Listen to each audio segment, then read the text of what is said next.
you seen Star Wars? One thing I used to do every year on this channel was look back at the previous year for us Star Wars fans, see what kind of year that we had and if it was worthy of being remembered. And 2024 is kind of an odd year for Star Wars fans. A lot of things happened and a lot of things were released, and back in 2019 I would say that this would mean good things for Star Wars. But 5 years later, that's not really the case for 2024. So let's take a look back at 2024 and see what kind of year it was for Star Wars fans. And by the way, guys, supporting my channel is free. All you need to do is like this video, and if you want to see more Star Wars content, all you got to do is subscribe. So let's get into this video of 2024 for Star Wars fans. Now, at the beginning of the year, in January, we got the Mandalorian and Grogu movie announcement, and this is the official statement by Lucasfilm. The Mandalorian and Grogu are embarking on a new adventure to movie theaters. Directed by Jon Favreau and produced by Jon Favreau, Kathleen Kennedy, and Dave Filoni, The Mandalorian and Grogu is currently in production. And then it goes on to say, The Mandalorian and Grogu, starring Pedro Pascal and Sigourney Weaver, will lead Lucasfilm's ongoing feature development slate, including films helmed by Sharmeen Obaid-Chinoy, James Mangold, and Dave Filoni, who is also currently developing Ahsoka Season 2, all among those in the works. This is the way. And this was shocking, because 9 months prior, those 3 films that they mentioned, they announced. They announced those 3 movies at Star Wars Celebration that they were being made. So to come back less than a year later to announce a 4th movie and that it's going to come out before the other 3 that you already announced, it's really confusing.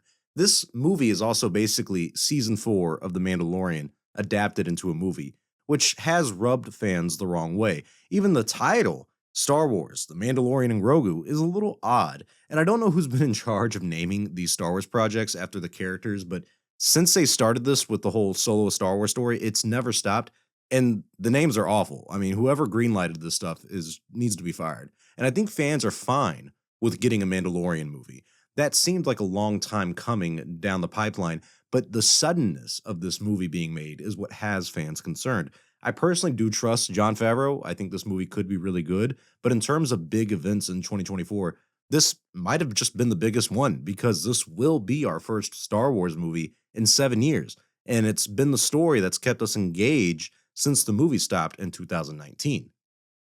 And as I said in that article that they released, the same time they announced this movie was the announcement and confirmation of a 2nd season of Ahsoka, which in hindsight I know doesn't seem like a big deal. The first season ended in a way that you knew a 2nd season would come, but funny enough, it actually took a couple months before a 2nd season of Ahsoka was greenlit. We weren't really sure if we were going to get a 2nd season, and we still don't know when we're getting it almost a full year later.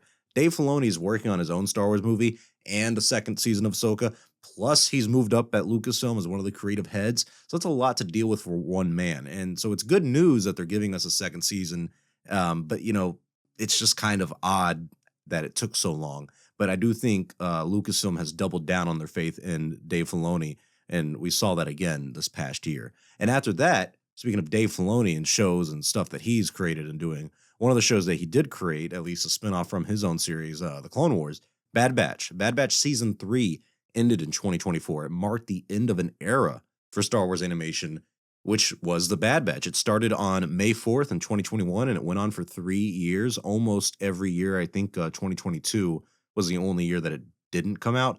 And it felt like a show to keep the diehard fans busy.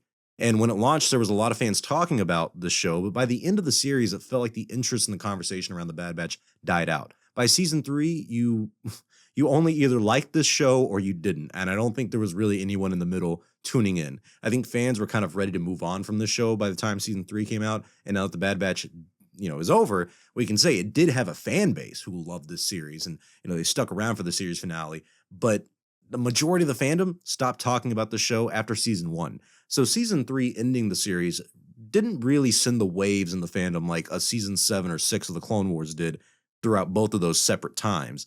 I think Bad Batch ending in 2024 just kind of reminded all of us fans that there is this change coming for Star Wars television. For a few years, we could always rely on getting a season of The Mandalorian or The Bad Batch within that year. That was our routine for a while. It was live action, animation, Mandalorian, and Bad Batch.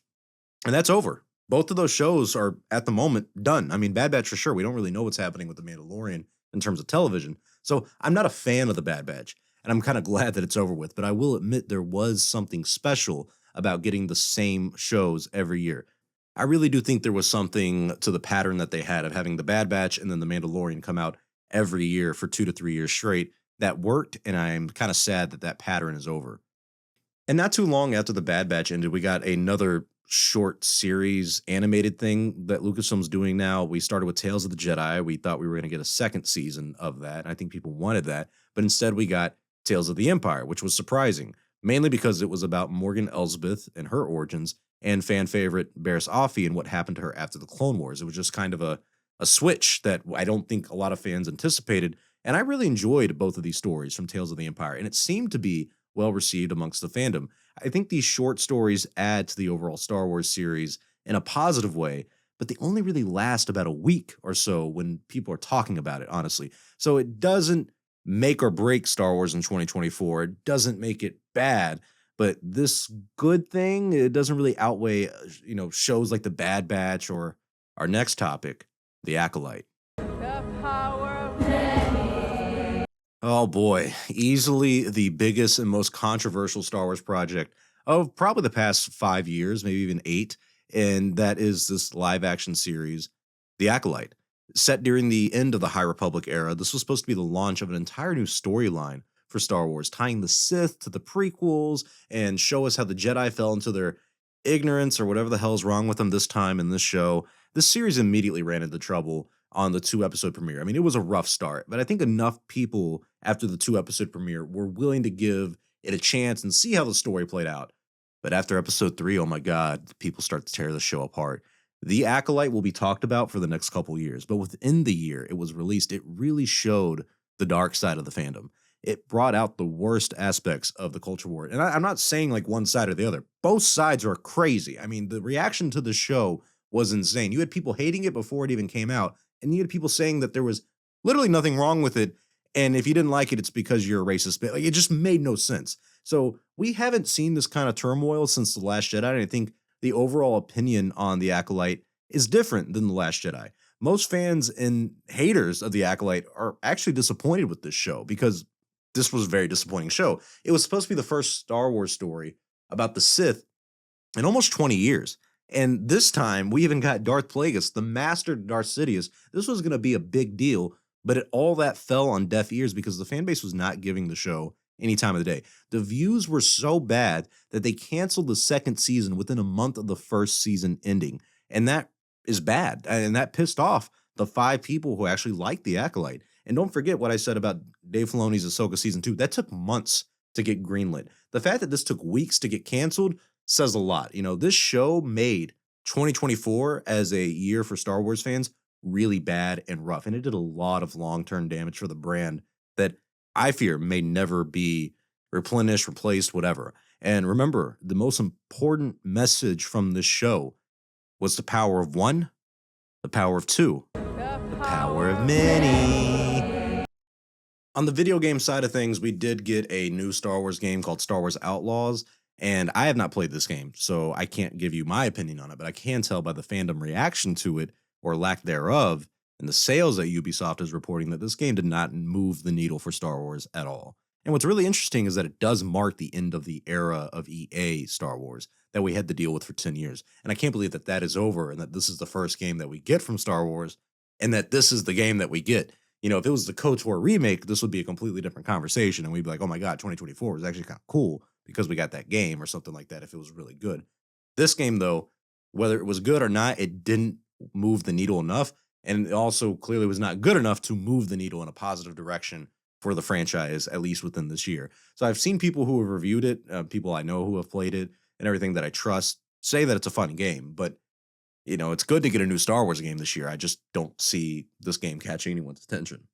Of course, on the more depressing side of things, we got news that the Rey Star Wars movie, directed by Sharmeen Obaid-Chinoy, was delayed. The writer Stephen Knight has left the project. Lucasfilm's looking for another writer, and the movie is delayed again. And this is a tale as old as time for Star Wars fans. But every time it happens, it gets worse and worse because people care less and less. And this is one of those low moments of the year where I looked back and I'll go, man, is this all Star Wars has now? Is this all we can do? Is this all that Star Wars is now? Announcing things and delaying it. So not only was this news bad for Star Wars, it's become kind of a thing we're just sad all the time because every time we hear a new project that's announced, we just have to wait for it to get delayed. And it's happening again in 2024. It's an every year thing. And so this made this sour year even more sour. But right after that, funny enough, within like a couple weeks, another big piece of news broke that we're getting the longtime collaborator, Simon Kinberg, to write and produce a brand new Star Wars trilogy. And it's kind of unclear what's happening. So it's 3 new films. We don't know what the plot for this trilogy is, or if it's going to be in the new timeline. There's reports saying that it is a new timeline, not following stuff we've seen before.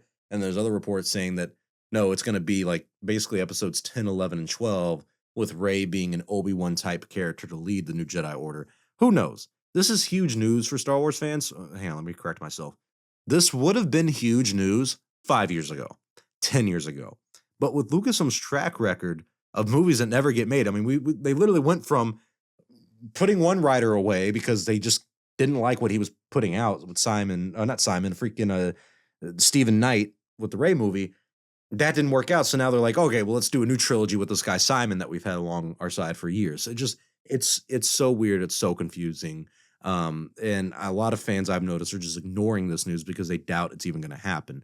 So it's disappointing, but it's cool to get more movies, but we just don't know if it's even going to happen. But let's go on to the last thing for 2024, and that's Skeleton Crew. And it has not released by the time I recorded and made this video, but from what we've seen with the trailers and everything like that, I actually think Skeleton Crew looks decent. I think the problem is going to be it's probably not going to move the needle much for Star Wars either. I don't know what the views or the reception for the show is going to be. Best case scenario, Skeleton Crew is a solid show and does Ahsoka numbers maybe even better. That's best case scenario. Worst case scenario, it just falls under the radar. Or no, well, I guess worst case scenario is just going to be it's absolutely awful and no one ever wants to watch Star Wars again. I don't see that happening. I think this is going to be a decent and solid show that's going to make 2024 better, but I don't think it's going to be a needle mover like The Mandalorian or Andor was. A lot of these other Star Wars shows didn't move the needle a lot. Book of Boba Fett had certain views, but it didn't move the needle enough to get a second season.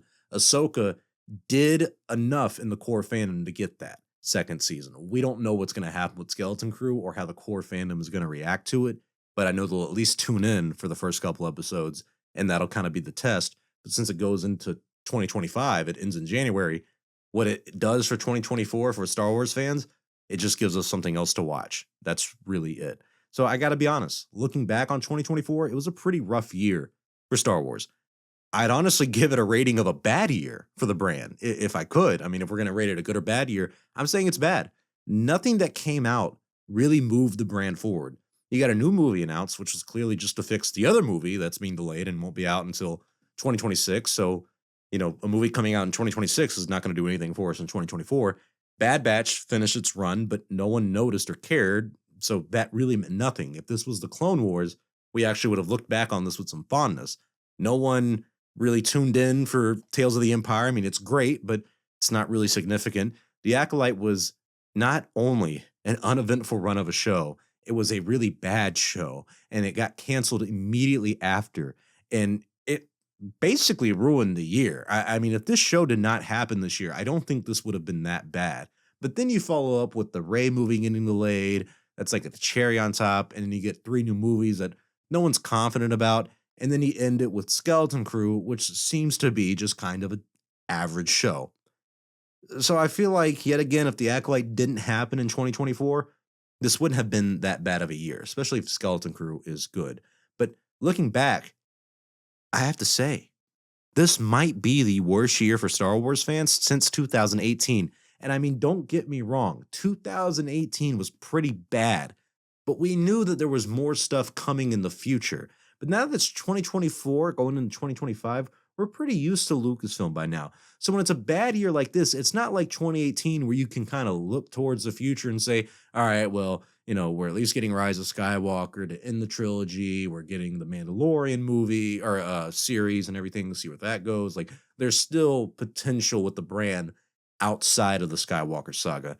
You don't have that feeling now, 6 years later, because they keep announcing stuff and canceling it. So come 2024, we're like, who cares that you're announcing a new trilogy? Is it even going to happen? So this is one of those years that is bad, and hopefully it's one that Lucasfilm can learn from going forward. But at this point, we're so baked into the cake, who really knows? But what did you think of Star Wars in the year of 2024? What did you like and not like? And do you think it was a good year for the franchise? Comment your thoughts in the comment section below. Thank you for watching. Smash the like button to help me defeat the dark side of YouTube. Subscribe for more Star Wars only content if you want to see it, and follow me on all the social medias for even more Star Wars news and content. See you next time, and may the Force be with you always.